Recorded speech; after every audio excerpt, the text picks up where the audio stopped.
नमस्ते मित्रांनो, चांगलं चॅनलमध्ये आपलं स्वागत आहे. मित्रांनो, एक देश हादरवणारी बातमी घडलेली आहे. एका डॉक्टरचा चेहरा पण मन दहशतवादेच.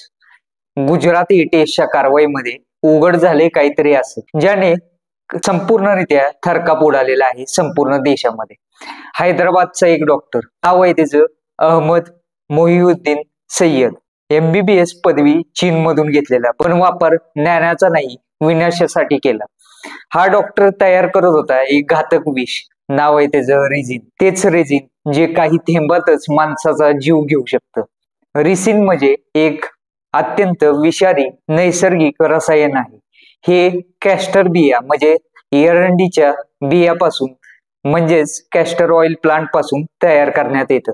जेव्हा एरंडीच्या बियापासून कॅस्टर तेल काढलं जातं, तेल काढून झाल्यानंतर जी मिश्रणाची उरलेली बुकटी म्हणजेच वेस्ट मेश ज्याला म्हटलं जातं, त्यात रिसिन हे विषारी घटक मोठ्या प्रमाणात असतो. म्हणजेच हे तेल काढण्याच्या प्रक्रियेतील उरलेलं विष आहे. रिसिन हे असं विष आहे की अगदी काही मिलीग्रॅम घेतलं तरी माणसाचा जीव जाऊ शकतो. ते शरीरात गेल्यानंतर कोशिकांमधील प्रथिने प्रोटीन्स बनवणं थांबवतो. त्यामुळे शरीरातील अवयव बंद पडतात. काही तासांपासून 3 दिवसामध्ये माणूस मृत्युमुखी पडू शकतो.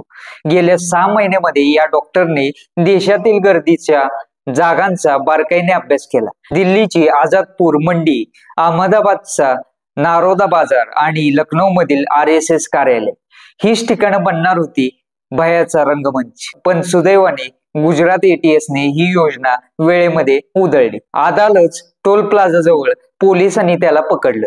त्याच्या गाडीतून सापडलेल्या 3 पिस्तुल, 3 जिवंत काडतुसे आणि 4 लिटर कॅस्टर ऑइल म्हणजेच रिसिन बनवण्याचं मुख्य घटक.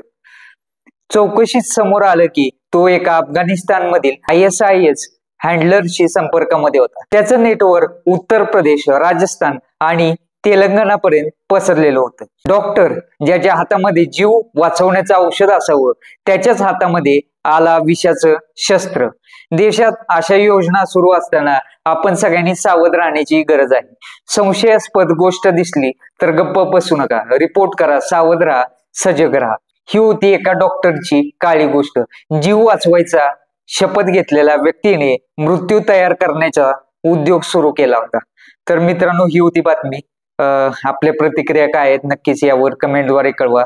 धन्यवाद.